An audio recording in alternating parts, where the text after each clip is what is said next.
தேவனுக்கு மகிமை உண்டாவதாக. Glory be to God.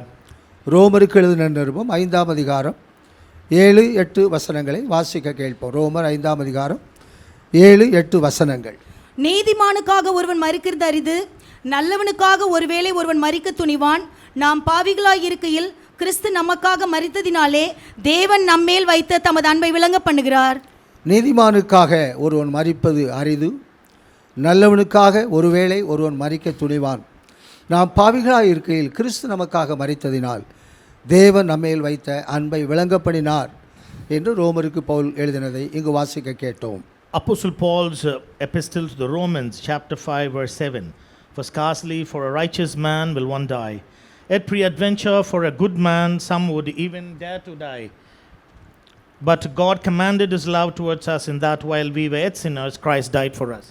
மனிதன் நீதிமானுக்காகவோ நல்லவனுக்காகவோ மரிக்கக்கூடிய இடத்திலும் அன்பு கூறக்கூடிய இடத்தில்தான் மனிதனுடைய அன்பு இருக்கிறது. பாவிகள் மேல் அன்பு கூறக்கூடிய அன்பு இல்லை என்பதை இந்த கருத்திலே நாம் விளங்கிக் கொள்ளக்கூடிய இடத்திலே நாம் இருக்கிறோம். Verse 7 states that the Lord dies for the righteous and not for the sinners is what we infer out of the scriptures. இந்த நீதிமான் என்ற வார்த்தையையும் நல்லவன் என்ற வார்த்தையையும் மலைப்பிரசங்கத்திலே இயேசு சொன்ன வார்த்தைகளோடு இணைந்து இருக்கிறதை நாம் காண முடியும். The term righteous and good man can be connected or related to the Sermon on the Mount of our Lord Jesus Christ. மத்தேயு சுவிசேஷம் 5ஆம் அதிகாரம் 45ஆம் வசனத்திலே தீயோர் மேலும் நல்லோர் மேலும் நீதியுள்ளோர் மேலும் அநீதியுள்ளோர் மேலும் அவர் சூரியனை உதிக்க பண்ணி மலையை வர்ஷிக்க பண்ணுகிறார் என்று ஆண்டவர் மலை பிரசங்கத்தில் பேசினது 45ஆம் வசனத்திலே எழுதப்பட்டிருக்கிறது. Sermon on the Mount chapter 5 verse 47 onwards, he says that upon the good and upon the evil, verse 45, he makes his sun to rise on the evil and on the good, sendeth rain on the just and on the unjust. எனவே இந்த நீதிமான் நல்லவன் என்ற வார்த்தை மலைப்பிரசங்கத்திலே இயேசு மத்தேயு 5:45 சொன்ன வார்த்தையோடு தான் இங்கு பவுல் இணைத்து கொண்டு வருகிறதை நாம் காண முடியும். The word righteous, the word good man is connected with the Sermon on the Mount of our Lord Jesus Christ when he spoke about the good and about the just.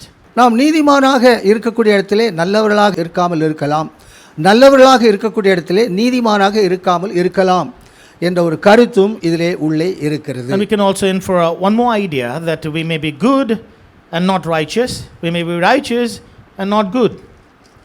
தேவனுடைய பிள்ளைகள் நீதிமான்கள் இடத்திலே இருக்கக்கூடியவர்கள் நல்லவர்கள் என்ற இடத்திலே இல்லை என்றும், நல்லவர்கள் என்ற இடத்திலே இருக்கக்கூடியவர்கள் நீதிமான்கள் இடத்திலே இல்லை என்பதையும் இந்த கருத்திலே நாம் புரிந்து கொள்ளக்கூடிய இடத்திலே இருக்கிறோம். And verse 7 we can infer the idea that God's children are declared righteous by God and not good.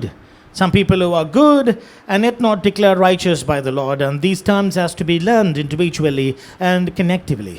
இயேசுவானவர் மலைப்பிரசங்கத்தில் பேசின இந்த நல்லவர்கள் நீதிமான்கள் தீயவர்கள் அநீதி உள்ளவர்கள் என்ற வார்த்தை இந்த உலகத்தில் இருக்கிற பொதுவான மக்களோடு சம்பந்தப்பட்ட வார்த்தையாக இருக்கு. Sermon on the Mount of our Lord Jesus Christ is the general concept of the world at large. He spoke about every individual of this world, about evil and good and about just and unjust. நீதி உள்ளவர்கள் அநீதி உள்ளவர்கள் என்பது இந்த உலக பிரகாரமான மக்கள் மத்தியிலே நாம் எப்படி புரிந்து கொள்ள முடியும் என்றால் துன்மார்க்கன் சன்மார்க்கன் என்ற இடத்தில் நாம் புரிந்து கொள்ளலாம். In secular terms we can know about the wicked and about the virtuous. உலக பிரகாரமாக உலக மனுஷர்கள் சன்மார்க்கர் என்ற இடத்திலும் துன்மார்க்கர் என்ற இடத்திலும் இருக்கிறார்கள். அதைத்தான் பொதுவாக நீதி உள்ளவர்கள் என்றும் அநீதி உள்ளவர்கள் என்ற வார்த்தையை இங்கு உபயோகப்படுத்துவதை நாம் காண முடியும். In the secular terms we know about the wicked people, we know about the pious or the right people. That's what he terms as just and unjust or righteous and unrighteous. தீயோர் மேலும் நல்லோர் மேலும் என்ற வார்த்தை இந்த நல்லோர் என்பது பொதுவாக மனித நேயத்தோடு உள்ள மக்களை அது காட்டுகிறது. Sermon on the Mount chapter 5 verse 45, and Jesus said he maketh his sun to rise on the evil and on the good, which means about the good and the evil, the bad and the good. மனித நேயம் என்ற இடத்திலே மக்கள் தியாகமாக மற்றவர்களுக்கு சமூக சேவை செய்ய வேண்டும் என்ற இடத்திலே இருக்கக்கூடியவர்களைத்தான் மனிதநேயம் என்ற பெயரில் தான் இங்கு பொதுவாக அவர்கள் நல்லவர்கள் தீயவர்கள் அல்ல என்ற கருத்திலே நாம் புரிந்து கொள்ள முடியும். The secular concept of good is about humanitarian sources or help which people render to others, when people are social conscious and then they call them as good. வேதாகமத்திலே உள்ள நீதிமான்கள் நல்லவர்கள் என்ற இடத்திலே பொதுவாக இது எழுதப்படவில்லை. உலக பிரகாரமான மக்களுக்குள்ளே இந்த நீதிமான்கள் என்ற இடத்திலே அங்கு துன்மார்க்கனும் சன்மார்க்கனும் என்ற இடத்திலும், நல்லவர்கள் என்ற இடத்திலே மனிதநேயத்திலே அவர்கள் தியாகமாக சில சமூக சேவை செய்யக்கூடியவர்களை நாம் நல்லவர்கள் என்று சொல்லக்கூடிய இடத்திலே உள்ள கருத்தில்தான் இதை நாம் எடுத்துக்கொள்ளக்கூடிய இடத்தில் நாம் இருக்கிறோம். In the secular terms, in the idea of the world, what we can understand is that people who are socially philanthropic and those who want to help others with humanitarian means and aids, such people we call them as good. ஆனால் வேதாகமத்தை நாம் கற்றுக்கொள்ளும் போது இங்கு நீதிமான்கள் என்பது மனசாட்சி காலங்களிலும் நியாயப்பிரமாண காலங்களிலும் நீதிமான்கள் என்ற இடத்திலே வேதாகமத்திலே இருக்கிறார்கள். But biblically speaking, the term righteous is about the Old Testament, Old Covenant people of the conscience and of the dispensation of the law. மனசாட்சி காலத்து நீதிமான்கள் என்றும் நியாயப்பிரமாண காலத்து நீதிமான்கள் என்றும் வேதாகமத்திலே நாம் அதை சரியாக உறுதிப்படுத்தி சொல்ல முடியும்.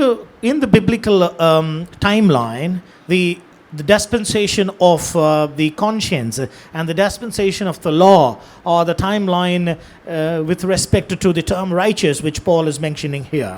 மனசாட்சி காலங்களிலும் நியாயப்பிரமாண காலங்களிலும் நீதிமான்கள் என்ற இடத்தில் தான் அவர்கள் இருக்கிறார்கள் ஒழிய இந்த 4000 ஆண்டு காலமாக நல்லவர்கள் என்ற இடத்திலே அவர்கள் இல்லை என்பதை வேதாகமத்திலே நாம் புரிந்து கொள்ளலாம். So the biblical technical term of righteous, which we derive from the Old Testament timeline or dispensation of conscience and of the law, people lived a righteous life, but the term good is a missing element in every one of them.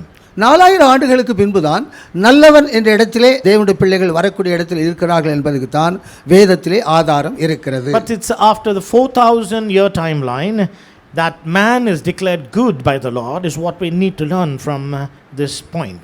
வாலிபன் இயேசுவை நல்ல போதகரே என்று சொல்லக்கூடிய இடத்திலே இயேசு ஏற்றுக்கொள்ளாத இடத்திலே தேவன் ஒருவர் தான் நல்லவர் என்பது புதிய ஏற்பாட்டில் தான் அந்த நல்லவர் நன்மை என்ற இடத்திலே அதை ஏற்றுக்கொள்ளக்கூடிய இடத்தில் அது இருக்கிறது. When the rich young man addressed the Lord as good teacher, he said, "Don't call me good." Only in the New Testament or in the New Covenant, the term good becomes relevant in humans. ஆனால் இந்த 4000 ஆண்டு காலமாக மனசாட்சி காலத்துள்ள நீதியும் நியாயப்பிரமாண காலத்துள்ள நீதியும் இணைந்த இடத்திலே அதை நன்மை செய்தவர்கள் ஜீவனை அடையும்படியாகவும் தீமை செய்தவர்கள் ஆக்கினை அடையும்படியாக எழுந்திருப்பார்கள் என்ற வார்த்தையிலே ஆண்டவர் குறிப்பிடுகிறதாக யோவான் 5ஆம் அதிகாரம் 29ஆம் வசனத்திலே எழுதப்பட்டிருக்கிறது. John's Gospel chapter 5 verse 29, the Lord also said that those who did good for eternal life and those who did evil for eternal contamination, of the 4000 timeline dispensation saints of the conscience and of the law who are termed righteous shall end up. ஆகவே இந்த 4000 ஆண்டு காலமாக இந்த நன்மை நல்லவர் என்ற வார்த்தை வேதத்தில் உபயோகப்படுத்தினாலும் அது புதிய ஏற்பாட்டிலே உள்ள நன்மையோடு இணைந்தது அல்ல என்பதை நாம் சரியாக புரிந்து கொள்ள வேண்டும். And now the Lord related the term of good to the 4000 year timeline saints, but that's not in any degree comparable to the New Testament concept of good. எனவேதான் ஆதியாகமம் 4ஆம் அதிகாரத்தில் நீ நன்மை செய்தால் மேன்மை கிடைத்திருக்குமே என்பது அது நன்மை என்ற வார்த்தையிலே சொல்லப்படவில்லை, நீதிமான் என்ற இடத்திலே தான் அந்த நன்மை எழுதப்படுகிறனால் ஆபேல் எபிரேயர் 11ஆம் அதிகாரம் 4ஆம் வசனத்தில் மேன்மையான பலியை செலுத்தி நீதிமானாக்கப்பட்டான். எனவே ஆபேல் நன்மை செய்தான், காயின் நன்மை செய்ய முடியவில்லை என்பது இந்த நன்மை நீதியோடு இணைந்த நன்மை என்ற கருத்தில் தான் இணைந்திருக்கிறது என்பதை நாம் புரிந்து கொள்ள வேண்டும். And therefore in Genesis chapter 4 verse 7, when the Lord said, "If you do good, you shall be honored," is not shouldn't be plainly taken as good, but it is in relationship with the righteousness, which is why the Hebrew writer in chapter 11 he states about Abel that he good and he was recognized and respected of God, and therefore this respect and recognition which God accepts Abel's offering is in terms of righteousness and not in any way related to good of the New Testament idea that Paul brings in. ரோமர் 7ஆம் அதிகாரத்திலே நன்மை என்னில் வாசம் இருக்கவில்லை என்பது நன்மை என்ற நிலையே 4000 ஆண்டு காலமாக இல்லை என்பதை ரோமர் 7இலே பவுல் தெளிவாக உறுதிப்படுத்துகிறதை இங்கு நாம் காண்கிறோம். To the epistle to the Romans in chapter 7, Paul wrote about himself and he says that I find no good in me. That good lack in him is about the 4000 year life which the covenant people had. Missing the good in them is what Paul tried to summarize in him. எனவே 4000 ஆண்டு காலமாக நன்மை என்ற வார்த்தைக்கும் நல்லவர் என்ற இடத்துக்கும் இடமில்லை. அவர்கள் அனைவரும் நன்மை என்ற வார்த்தையிலே சொல்லப்பட்டாலும் அவர்கள் நீதிமான்கள் என்ற இடத்தில் தான் இருக்கிறார்கள், நல்லவர்கள் என்ற இடத்தில் இல்லை என்பதை நாம் புரிந்து கொள்ளக்கூடிய இடத்தில் இருக்கிறோம். The old covenant of 4000 year timeline has no good in them, inferred and recognized by Paul, and They were in the place of righteous, never in the place of the New Testament idea of good. That's what we need to understand this morning. எனவே இந்த நீதிமான்கள் என்பது 4000 ஆண்டு காலமாக இருக்கிறார்கள். அவர்கள் நல்லவர்கள் இடத்தில் அவர் இல்லை. 4000 ஆண்டுகளுக்கு பின்புதான் நீதிமான்கள் என்ற இடத்திலும் நல்லவர் என்ற இடத்திலும் முழுமைப்படுகிறதை இங்கு வேதத்திலே நாம் கற்றுக்கொள்ள The முடியும். word of God teaches us that 4,000 year covenant people, they were in the standard and standing of righteous, never the good of what God intended. Only in the new covenant we are declared righteous as well good by the Lord. இந்த 4000 ஆண்டு காலமாக அவர்களை நீதிமான்கள் என்று சொல்லக்கூடிய இடத்தில் இருந்தாலும் அது புதிய ஏற்பாட்டிலே உள்ள முழுமையான நீதி அல்ல. புதிய ஏற்பாட்டிலே இந்த நன்மை பெற்றுக்கொள்வதற்கு முன்பாக இந்த மனசாட்சி காலங்கள் நியாயப்பிரமாண காலங்களுக்கு மேலாக புதிய ஏற்பாட்டிலே ஒரு முழுமையான நீதியை அடைந்து கொள்ள வேண்டும் என்பது இங்கு பவுல் நமக்கு எழுதின போதனையாக இருக்கிறது. The teaching of Paul is that in the New Testament the fullness and the completion of the good must be worked out and accomplished in us, which is not what the people of the Old Testament 4,000 timeline period missed in them. இந்த நீதியின் முழுமை என்பது 2 கொரிந்தியர் 5ஆம் அதிகாரம் 21ஆம் வசனத்திலே நாம் தேவ நீதியை அடைந்து கொள்ளும்படியாக பாவம் அறியாத அவரை நமக்காக பாவ நிவாரண பலியாக்கினார் என்று பவுல் எழுதுகிறார். The completion of righteousness in us is in 2 Corinthians chapter 5 verse 21 where it says that God made him to be a propitiation of sin, that we might be a sin offering for us. எனவே நீதியின் முழுமை என்பது பாவமறியாத இடத்துக்கு நாம் வருவதுதான் நீதி என்பது புதிய ஏற்பாட்டு நீதியாக இருக்கிறது. 2 Corinthians chapter 5 verse 21 brings the idea of righteousness, for he hath made him to be sin for us who knew no sin, that we might be made the righteousness of God in him, which means that sin which is consciously unaware in us is what the idea of righteousness is all about. இயேசு நமக்காக பாவநிவாரண பலியாக்கப்பட்டதினாலே சிலுவையிலே நமக்காக மரித்ததினாலே தேவனுடைய நீதியை பாவமறியாத அந்த அனுபவத்தை அனைவரும் அடைந்து கொள்ள முடியும். Every one of us who trust in the Lord can receive this state of not knowing sin consciously, which is what righteousness that Christ wrought for us on the cross, on the altar, as a sacrifice and as a propitiation for us. 1 பேதுரு 2ஆம் அதிகாரம் 22 பாவம் செய்யாத இடத்திலும் 1 யோவான் 3ஆம் அதிகாரம் 5 பாவம் இல்லாத இடத்திலும் 2 கொரிந்தியர் 5:21 பாவம் அறியாத இடத்திலும் இயேசுவானவரை குறித்து சாட்சி அப்போஸ்தலர்கள் சொல்லி The இருக்கிறார்கள். apostles in Peter's epistle of chapter 1 verse 2 he states that he did no sin. In John's epistle of chapter 1 verse 3 he states that in him there is no sin. And Paul in 2 Corinthians 5:21 he states that he knew no sin in his mind. சிலுவை மரணத்தின் மூலமாக இயேசு நமக்காக பாவ நிவாரண பலியாக்கப்பட்டதினால சரீரத்திலே பாவம் செய்யாத இடத்திலும் இருதயத்திலே பாவம் இல்லாத இடத்திலும் மனதிலே பாவம் அறியாத இடத்திலும் நாம் வாழ்வதுதான் தேவ நீதியின் முழுமையாக இருக்கிறது. The fullness of the righteousness of God is that through the death of cross Christ became atoning sacrifice for us, through which we can attain a state of not committing sin, not knowing sin, not having sin in our spirit, soul and body. இந்த 4000 ஆண்டுகாலமாக இந்த நீதியின் முழுமை அவர்களுக்கு இல்லாததுனால அவங்க புதிய எருசலேமுக்குள் வரக்கூடிய இடத்தில் அவர்கள் இல்லை. புதிய பூமியிலும் புதிய வானத்திலும் தான் அவர்கள் வர இருக்கிறார்கள் என்பதை நான் கற்றுக்கொள்கிறோம். God has prepared righteous abode for us, and the excellency of which is New Jerusalem. These men of the 4,000 year covenant time will never be able to enter into New Jerusalem because of the lack of these virtues completed and accomplished in them. இயேசுடைய மரணத்தின் மூலமாக இந்த தேவநீதியின் முழுமையை அடைந்த பின்புதான் நாம் நல்லவர்கள் என்ற இடத்திலே நாம் அதற்கு மேலுதான் அந்த அனுபவத்தை நாம் அடைந்து கொள்ள முடியும். Through the death of our Lord Jesus Christ as an atoning sacrifice for us, we can be declared as righteous and as good workmanship of God in him. தேவநீதியின் முழுமைக்கு பின்புதான் நல்லவர்கள் நன்மை என்ற முழுமையை நாம் பெற்றுக்கொள்ள முடியும். It is after the completion or after the accomplishing of his righteous act of his justification in us, we can ever come into the state of good in our lives. இதை நாம் புரிந்து கொள்ளக்கூடிய அளவிலே ஏதேன் தோட்டத்திலே ஆதாம் ஏவாளும் பாவம் அறியாத இடத்திலே அந்த தேவநீதியின் முழுமையிலே அவர்கள் வாழுகிறார்கள். By way of understanding it from the Old Testament type, we have to get into the Garden of Eden where Adam and Eve were sinless innocents. They lived in a state of righteous life without knowing sin in their entire being. தேவநீதியின் முழுமையிலே அவருடைய வாழ்க்கை இருந்தாலும் தேவன் நல்லவரா நல்லவர் இல்லையா என்பதை நன்மை தீமை இன்னதென்று அறியத்தக்க இடத்திலே அவர்கள் இனிதான் வளரக்கூடிய இடத்திலே அவர்கள் இருக்கிறார்கள். On the first place, God had given them the righteousness that they might not know sin, but they have to discern in between good and evil to know whether God be good or evil, and they have to grow in godliness and in knowledge and to understand that good, the concept of good in them. தேவநீதி அவங்களுக்குள் முழுமையாக இருந்து வாழ்ந்து கொண்டிருந்தாலும் கடவுள் நல்லவரா நல்லவர் இல்லையா என்பதை அதற்கு மேலாக அவர்கள் அறிந்து கடவுள் நல்லவர் என்ற முழுமையை அவர்கள் அதற்கு பின்புதான் அடைந்து கொள்ள முடியும். They were in the completion or in the fullness of the righteousness of God, but they have to grow in godliness and knowing the Lord and His ways. Thereby they will know whether God is good or evil by way of discernment. கடவுள் நல்லவர் என்ற அறிவை அடைந்தால்தான் இவர்கள் அந்த கடவுளை நல்லவர் என்ற முழுமையை அடைந்து கொள்ள முடியும்.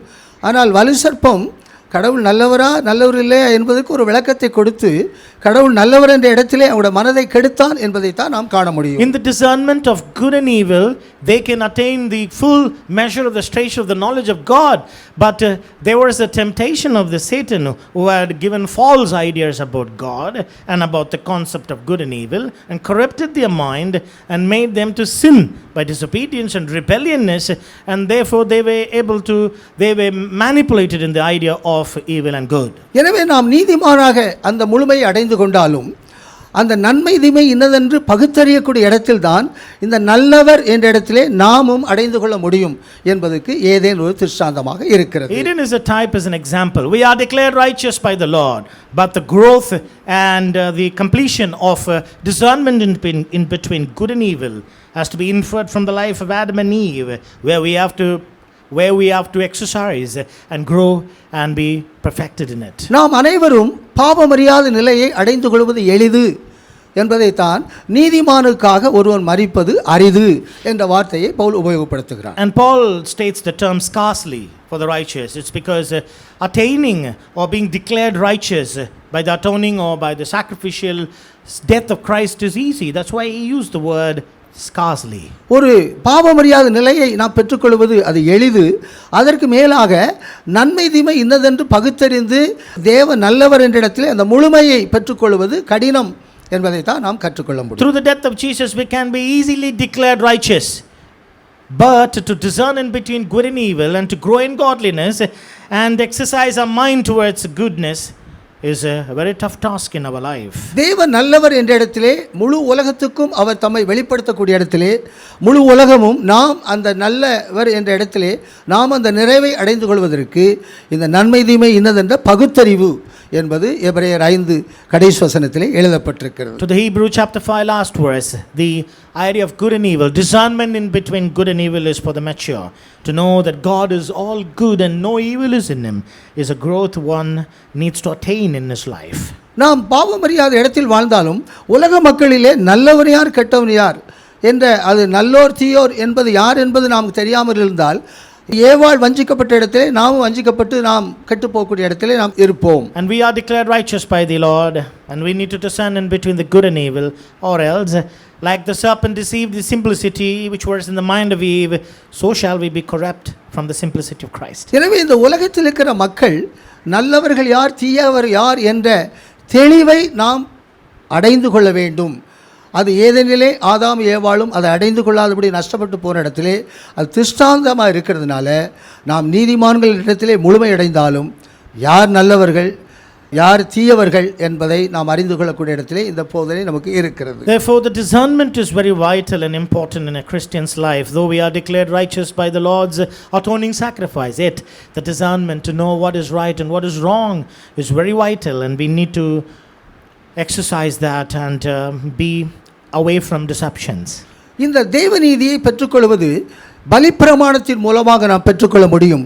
அதுக்கு மேலாக அந்த நன்மை நல்லவர் என்ற இடத்திலே கடவுள் இருக்கிறார். நாமும் அந்த நல்லவர் என்ற இடத்திலே அந்த முழுமை அடைகொள்வதற்கு வேத வசனமும் பரிசுத்தாவின் அபிஷேகமும் தான் அதற்கு மேலான அருவமாக இருக்கிறது. The atoning death of our Lord Jesus Christ and the belief one who puts his trust in the death of Jesus makes him righteous in the Lord. But to grow in godliness in discernment between good and evil, one needs the word of God and the aid of the Spirit of God. இந்த பலிப்பிரமாணம் என்பது நாம் பாவமறியாத இடத்திலே அதை அடைந்து கொள்வதற்கு இந்த பலிப்பிரமாணம் நமக்கு போதும். ஆனால் நாம் நல்லவர்கள் என்ற இடத்திலே நாம் வர வேண்டும் என்றால் வேத வசனமும் பரிசுத்தாவின் அபிஷேகம் என்ற ரெண்டு அனுபவங்கள் தான் நல்லவர்கள் என்ற முழுமையை நம்மளுக்குள்ளே கொண்டு வர முடியும். To be declared in the sight of God, to be right before God, one needs the atoning sacrifice of Jesus and trust in it. By that we are declared righteous. But to be good, to discern in between good and evil, we need the help and the source of word of God and the Spirit of God. இயேசுடைய பலிப்பிரமாணத்தை அந்த பிரமாணத்துக்குள்ளே நாம் உட்படுத்தினாலே அந்த பாவமறியாத நிலை நமக்கு கிடைக்கும். அதற்கு மேலாக நாம் நல்லவர்கள் என்ற இடத்திலே நற்கிரியைகளை செய்யக்கூடிய இடத்திலே கடவுளைப் போல அந்த நன்மை முழுமையை பெற்றுக்கொள்ளும்படியாக அதற்கு மேலாக வேத வசனத்துக்கும் பரிசுத்த அபிஷேகத்துக்கும் நம்ம ஒப்பு கொடுக்க வேண்டும். We all have to surrender our lives to the Holy Spirit and to the word of God, that we may grow in godliness of good and be like him in his likeness this morning. இந்த வேத வசனம் தான் நம்மை நல்லவர் என்ற அந்த நற்குணத்துக்குள்ளே நம்மை கொண்டு வருகிறது. It is the word of God that leads us into the term good, or into the virtue of goodness. நாம் பாவமறியாத நிலையிலே நாம் முழுமைப்பட்டிருக்கிறோம். ஆனால் நல்லவன் என்ற இடத்திலே நாம் எப்படி வர முடியும்? வசனம் தான் நம்ம நல்லவன் என்ற இடத்திலே நம்மை உருவாக்கும். We are declared righteous by the Lord, but how will we be workmanship of God in him for good deeds? We should bring in the word of God inside of us, and the word must work in our lives. அப்போஸ்தலர் 17ஆம் அதிகாரம் 11ஆம் வசனத்திலே வேத வசனங்களை ஆராய்ந்து பார்க்கக்கூடிய இடத்திலே தான் அவர்கள் நற்குணசாலிகளாக இருந்தார்கள். They were fair-minded in Acts of the Apostle chapter 17 verse 11, because they searched the scriptures to know whether it be so, and therefore they were termed as fair-minded. இந்த வசனம் தான் நம்மை நற்குணம் என்ற இடத்திலே உருவாக்குகிறது. அதற்கு மேலாக தான் பரிசுத்த அபிஷேகமாகிய நன்மை நம்மளுக்குள்ளே ஊற்றப்படும் போதுதான் நாம் நல்ல கிரியைகளை செய்து அந்த கடவுள் என்ற நன்மை என்ற முழுமைக்குள்ளே நாம் வர முடியும். The basis of the foundation of good is the word of God, and about that the structure is made by the Holy Spirit. He will come and work it out in us and exercise that good through us. பரிசுத்த ஆவியானவர் நற்கிரியை செய்யக்கூடிய இடத்திலே அவர் கிரியை செய்கிறார்.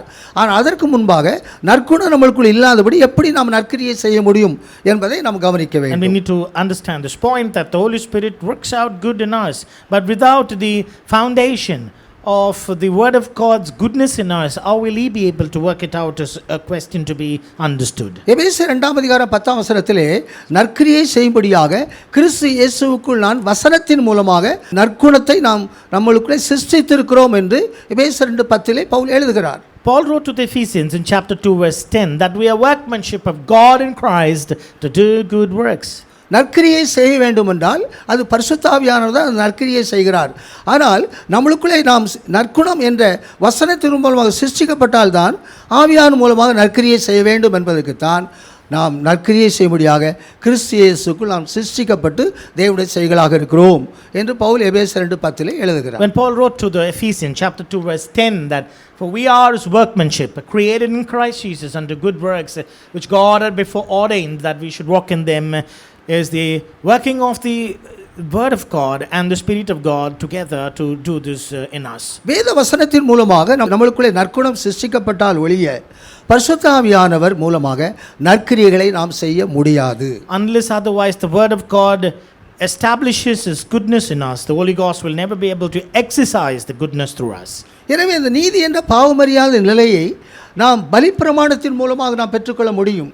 ஆனால் அதற்கு மேலாக இந்த நற்குணம் என்பது வசனத்தின் மூலமாக நாம் சிருஷ்டிக்கப்பட்டு பரிசுத்த ஆவியானவருடைய நன்மை நம்மளுக்குள்ளே ஊற்றப்படக்கூடிய இடத்தில்தான் நாம் நற்கிரியை செய்யக்கூடிய இடத்திலே கடவுளின் முழுமையை நாம் அடைந்து கொள்ள முடியும். Ephesians chapter 2 verse 10 becomes a reality by all these experiences of declaring righteous by the atoning death of Jesus, thereby we knew no sin.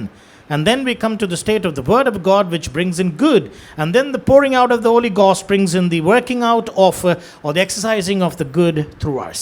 எனவேதான் இந்த பாவமறியாத நிலையை நாம் எளிதாக நாம் பெற்றுக்கொள்ளலாம். தேவன் நல்லவர், நாம் நல்லவர் என்ற இடத்திலே இருக்க வேண்டும் என்றால் அது ஒரு கடினமான ஒரு வாழ்க்கையாகத்தான் இருக்கிறது. To be declared righteous before God is simple. Having a simple trust in Christ will bring that state in us, but the workmanship of good and created in God is tough, because the word of God and the Spirit of God together must work in us and bring out that fullness in us. சில தேவனுடைய பிள்ளைகள் இந்த நல்லவர்கள் என்ற இடத்திலே நற்குணமுள்ளவர்களாகவும் அந்த நல்ல கிரியைகளை செய்யக்கூடிய இடத்திலே அவர்கள் இருக்கிறார்கள். ஆனால் நீதி என்ற பாவமறியாத நிலையை அவர்கள் அடைந்து கொள்ளாதபடி நீதி இல்லாத அளவில், நீதிமான்கள் என்ற இடத்தில் இல்லாத அளவில் நல்லவர்கள் என்ற இடத்திலும் இருக்கிறார்கள் என்பதையும் நாம் ஒத்துக்கொள்ளலாம். So I would like to say there are people who are good but not righteous, and they do all good works and good things, but they are not declared righteous by the Lord. எனவே நீதிமான்கள் என்பது எளிது, நல்லவர்கள் என்பதுதான் கஷ்டம் என்பதை இந்த பவுலுடைய போதனை மூலமாக நாம் கற்றுக்கொள்கிறோம். And through the teaching of Apostle Paul we understand that to be righteous is very easy, but to be good is not that easy. அதைத்தான் ரோமர் 5:7 நீதிமானுக்காக ஒருவன் மரிக்கிறது அரிது, நல்லவனுக்காக ஒருவேளை ஒரு மனிதன் மரிக்க துணிவான் என்ற வார்த்தையை பவுல் கொண்டு வருகிறார். Which is the reason why Apostle Paul in chapter 5 verse 7 of the Romans he says, "For scarcely for a righteous man will one die, but at peradventure for a good man some would even dare to die." எனவே நீதிமான் என்பதை காட்டிலும் நல்லவன் என்பவன் உயர்ந்தவன் என்ற இடத்திலே பவுல் இங்கு கொண்டு வருகிறதை நாம் படிக்கலாம். And Paul places the good man a bit higher than the righteous man. இந்த காலையிலே நல்லவர்கள் என்ற இடத்திலே உயர்ந்த இடத்திலே இருக்கக்கூடிய நீங்கள் அதுக்கு குறைவாக நீதிமான்கள் என்ற இடத்தில் இல்லாமல் இருக்கிறீர்களா? And you are in the state of good man, in an elevated exalted place. Are you lesser than the righteous? Must be examined by us. நீதிமான்கள் என்ற அந்த இடத்திலே இருக்கக்கூடிய நீங்கள் நல்லவர்கள் என்ற பெரிய இடத்திலே இல்லாமல் இருக்கிறீர்களா? But you also must examine if you are declared righteous by the Lord and not in the state of a good man, must also be carefully noted by us. நாம் பாவிகளாய் இருக்கையில் கிறிஸ்து நமக்காக மரித்ததினாலே தேவன் நம்மேல் வைத்த அன்பை விளங்கப்படக்கூடிய இடத்திலே நாம் நீதிமான்களாகவும் நல்லவர்களாக வர முடியும் என்பதுதான் இந்த 8ஆம் வசனத்தின் போதனையாக இருக்கிறது. And verse 8 of chapter 5 of the Romans says that God commanded his love towards us, and that while we were yet sinners Christ died for us, that we may become righteous as well as good man. நாம் நீதிமான்கள் என்ற இடத்திலும் நல்லவர்கள் என்ற இடத்திலும் நாம் நம்மை எண்ணிக்கொண்டிருக்கிறோம். நாம் பாவிகள் என்ற இடத்திலே நாம் நம்மை அறியாத இடத்தில் இருக்கிறோம் என்பது பவுலுடைய உட்கருத்தாக இருக்கிறது. The inference of Paul is that we consider ourselves to be righteous and good, but what about sinners? The term sinners we may not be aware of, which is in us. நாம் நல்லவர்கள் நீதிமான்கள் என்ற இடத்திலும் நல்லவர்கள் என்ற இடத்திலும் நம்மை எண்ணிக்கொண்டிருக்கிறோம். ஆனால் நாம் பாவிகள் என்ற இடத்திலே நாம் நம்மை உணர்ந்தால்தான் தேவனுடைய அன்பை நாம் புரிந்து கொள்ள முடியும். And we think we are righteous and good, but when we realize that we were basically sinners, that is when the love of God can be tasted in us. இன்றைக்கு கிறிஸ்தவர்கள் அநேகரிலே தாங்கள் நல்லவர்கள் என்ற இடத்திலும் நீதிமான்கள் இடத்தில் தான் அவர்கள் தங்களை அறிந்திருக்கிறார்கள். தாங்கள் பாவிகள் என்ற இடத்திலே இருந்தால்தான் அந்த அன்பை நாம் விளங்கிக் கொள்ள முடியும் என்ற உட்கருத்தை பவுல் இங்கு எழுதுகிறார். The inference of Paul from these two verses is that today's Christendom thinks that they are righteous and good, but in order to understand the depth of the love of God, we need to realize that we were sinners and we were declared righteous and made good by the Lord. Pavul தன்னுடைய வாழ்க்கையிலே இந்த நீதிக்கு நேராக தன்னுடைய வாழ்க்கையை அமைத்து நியாயப்பிரமாணத்தின் நீதியின்படி குற்றம் சாட்டப்படாத அளவில் அந்த நீதியை எவ்வளவு அடைந்து கொள்ள வேண்டுமோ அந்த உயர்வை அடைந்து கொள்ளக்கூடிய இடத்திலே பவுலுடைய வாழ்க்கை இருக்கிறது. And Paul directed his life towards righteousness of God according to the law, and nothing can condemn him as per the Old Testament law of Moses, and he framed his life accordingly and lived such a elevated life in him. அப்படிப்பட்ட மனிதன் பாவிகளில் பிரதானமான பாவி என்று தன்னை ஒத்து அறிக்கை செய்யக்கூடிய இடத்திலே அவர் இருந்தார் என்பது அவருடைய வாழ்க்கையின் மேன்மையாக இருக்கிறது. Such a person was blameless according to the law of Moses. Now when he comes to the Lord, he states that I am the chiefest of all sinners. Such a realization was deeply wrought in him in understanding the love of God. 1 தீமோத்தேயு 1:15 வசனத்திலே பாவிகளில் பிரதானமான பாவி என்று வாயிலே சொல்லுகிறதில்லை, இருதயத்திலிருந்து சொல்லுகிறதில்லை, உள்ளத்தின் ஆழத்திலிருந்தே பவுல் அதை சொல்லுகிறார். It's not that declaration of Paul in 1 Timothy, not just in words, not just in mouth, but it was from his bowels that he had uttered these words that I am the chiefest of all sinners. வாயிலே பாவி என்று நாம் சொல்லிவிடலாம், இருதயத்தில் இருந்து கூட நம்ம பாவி என்று நாம் ஆனால் உள்ளத்தின் ஆழத்துக்குள்ளே இருந்து பாவிகளின் பிரதானமான பாவி என்பது 100% தேவன் ஏற்றுக்கொள்ளக்கூடிய இடத்திலே அந்த அறிக்கை இருக்கிறது. Sometimes superficially we would say that I am a sinner, But Paul he didn't do that like that. From the depth of his heart, out of great realization and conviction, he states that I'm the chiefest of all sinners. நம்மை நீதிமான் என்றும் நல்லவர் என்ற இடத்தில் தான் நாம் அறிந்து கொண்டிருக்கிறோம். நாம் பாவி என்ற இடத்திலே நாம் அறியாதபடி இருக்கதன் காரணம் என்ன என்றால் வேத வசனத்தின் மூலமாக நாம் உணர்த்தப்படக்கூடிய இடத்திலே நாம் இல்லை. But we think that we are made righteous and we are good and we are happy in that. But we are not convicted by the word of God to deeply realize that we are sinners made saints. Pavul தன்னை பாவிகளின் பிரதானமான பாவி என்று சொல்வதன் காரணம் என்ன என்றால் வேத வசனத்தின் மூலமாக அவர் உணர்த்தப்பட்டதுதான் காரணம். Why is it Paul says that I am the chiefest of all the sinners whom Christ came to save? It's because he was deeply convicted by the word of God. அது 19ஆம் சங்கீதம் 7ஆம் வசனத்தில் தொடர்ச்சியான வசனத்திலே வேத வசனத்தின் மூலமாக தாவீது எச்சரிக்கப்படுகிறதாக எழுதுகிறார். Psalm 19 from verse 7 onwards, it was David's great writing states that he was instructed by the word of God that he was a sinner. நாம் நீதிமான் நல்லவர் என்ற இடத்திலே நம்ம எண்ணிக்கொண்டிருக்கிறோம். ஆனால் நாம் பாவிகளில் பிரதானமான பாவி என்று நம்மை உணர்த்துகிறது வேத வசனம் தான் நம்மை உணர்த்தி எச்சரிக்கும். We always are happy with this idea that we are good, we are righteous. But the more we get into the word of God, it convicts us deeply enough to realize that we are sinners. நாம் பாவிகளில் பிரதானமான பாவி என்ற அந்த வேதனையின் உணர்வு நமக்கு எப்போது வந்தால் வேத வசனம் தான் அதை நமக்கு கொண்டு வர முடியும். It is the word of God's conviction in us deep enough which will bring the reality of the sinner made saint in us. அதைத்தான் லூக்கா எழுதின சுவிசேஷம் 18ஆம் அதிகாரம் 10ஆம் வசனத்திலிருந்து 14ஆம் வசனம் முடிய ஆண்டவர் தம்முடைய வாயிலே நேரடியான பேசின வார்த்தையாக இருக்கிறது. And direct words of our Lord are recorded by Luke in chapter 18 from verse 10 onwards. அந்த 10ஆம் வசனத்தில் 14ஆம் வசனம் முடிய தேவாலயத்திலே ஜெபிக்கும்படியாக ஆயக்காரனும் பரிசேயனும் சென்றான் என்று எழுதப்பட்டிருக்கிறது. In that verse from 10 to 14 there are two people who went towards the temple to pray, a publican and a Pharisee.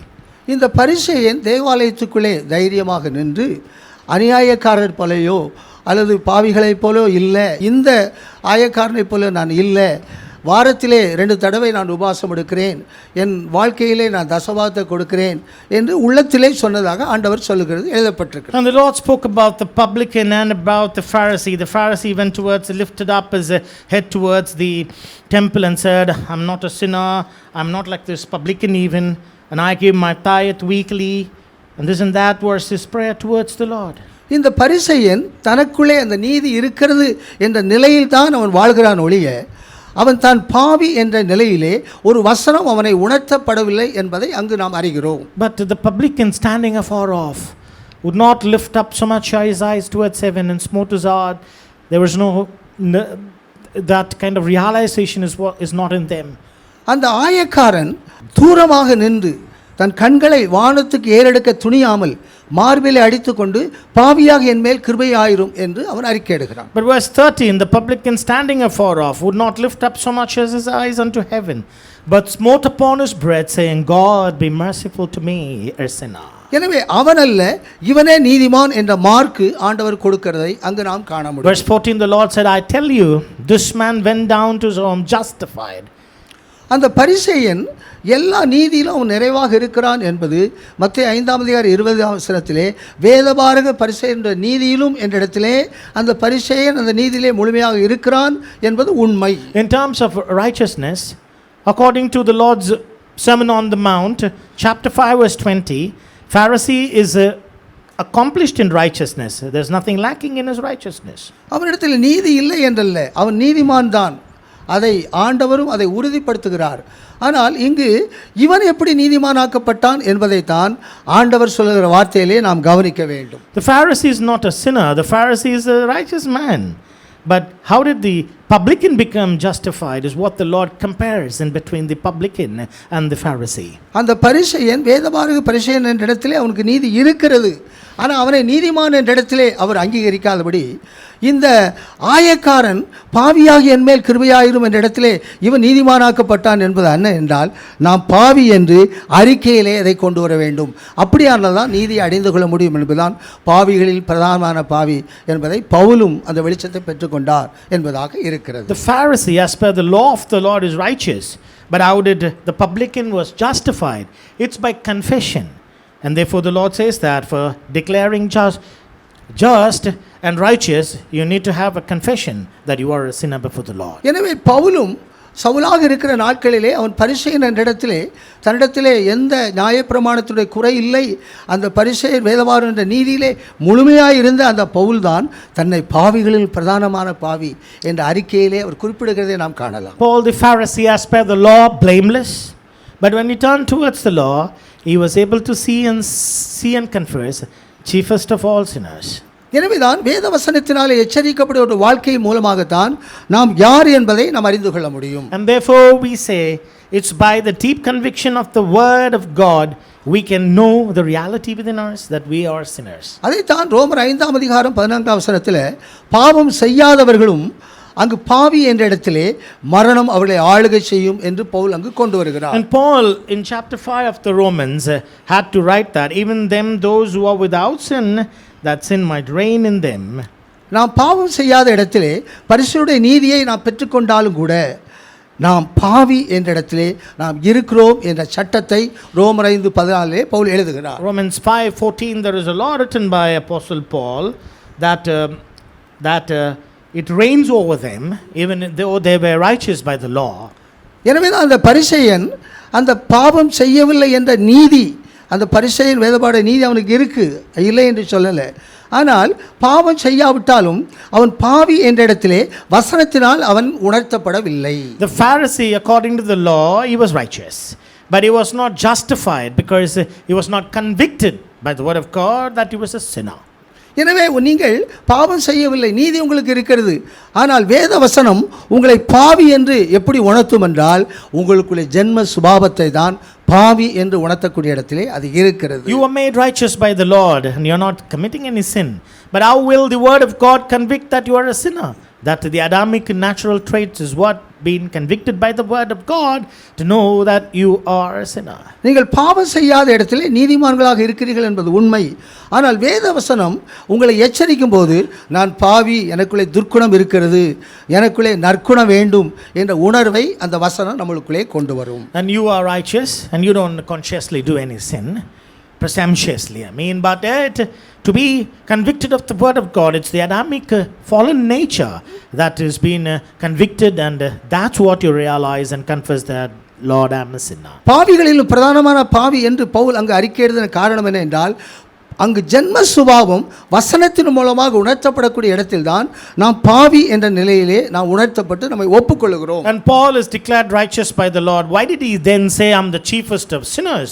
It is because he's been convicted by the word of God about his fallen Adamic nature, and that realization through the word of God what makes him to confess that I'm the chiefest of sinner, which needs to be molded by the Lord and transformed by the Lord. நான் களவு செய்தேன், விபச்சாரம் செய்தேன், கொலை செய்தேன் என்ற இடத்திலே நான் உணரக்கூடிய இடத்திலே நான் ஜென்ம சுபாவத்தோடு பாவியோடு இருக்கிறோம் என்ற இடத்திலே வேத வசனம் நம்மை உணர்த்துகிறதா என்பதை தான் நாம் கவனிக்க வேண்டும். And does the word of God convict you that you were so on such a person who had committed such an act of works of sin?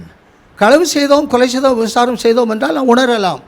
ஆனால் நம்மளுக்குள்ளே நாம் ஒரு பாவியாக இருக்கிறோம், நம்மளுக்குள்ளே ஜென்ம சுபாவம் இருக்கிறது என்று எத்தனை பேர் வேத வசனத்தின் மூலமாக உணர்த்தப்படுகிறீர்கள்? If you have committed any theft, murder, adultery, then that's acts of sin which can be brought to the mind and confessed as a sinner. But how many of you can realize the fallen Adamic nature which has to be treated as sin and transformed into God's nature?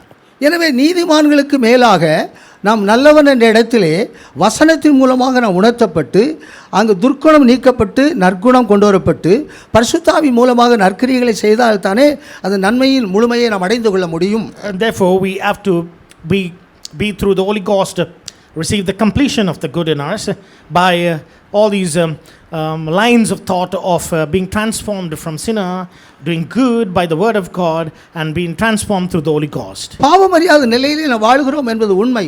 ஆனால் நாம் வசனத்தின் மூலமாக நாம் பாவி என்று நாம் எச்சரிக்க, பாவி என்றால் துர்க்குணம் உள்ளவர் தான். நான் பாவி என்னிடத்தில் வசனம் உணர்த்தப்படும் போதுதான் அந்த துர்க்குணம் நீக்கப்பட்டு நற்குணம் நம்மளுக்குள்ளே கொண்டு வரப்படும். அந்த வசனத்தினாலே நாம் சிருஷ்டிக்கப்பட்டு நாம் நற்கிரியைகளை செய்யக்கூடிய இடத்திலே நீதிமான் என்ற இடத்துக்கு மேலாக நல்லவர்கள் என்ற இடத்திலே நாம் வளர முடியும். We are in the place of declared righteous, of not knowing sin. But the word of God is what brings us the good in us and conviction in us, the realization in us about the Adamic fallen nature. And then comes the Holy Ghost who works in us by his pouring out in us that we do good works and manifest goodness through the Holy Spirit.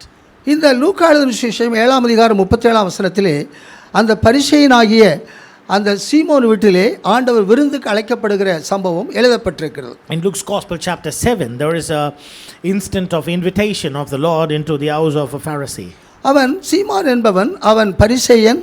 அந்த வேதபார பரிசேயருக்குரிய அனைத்து நீதிகளும் அவனுக்கு இருக்கிறது என்பது உண்மை. It's true he was a Pharisee. As a Pharisee he was blameless before the Lord and all the righteous works are in him should be inferred. அவன் ஒரு ஸ்திரியை எட்டி கூட பார்க்க மாட்டான் என்ற இடத்திலே அவன் வாழுகிறான்.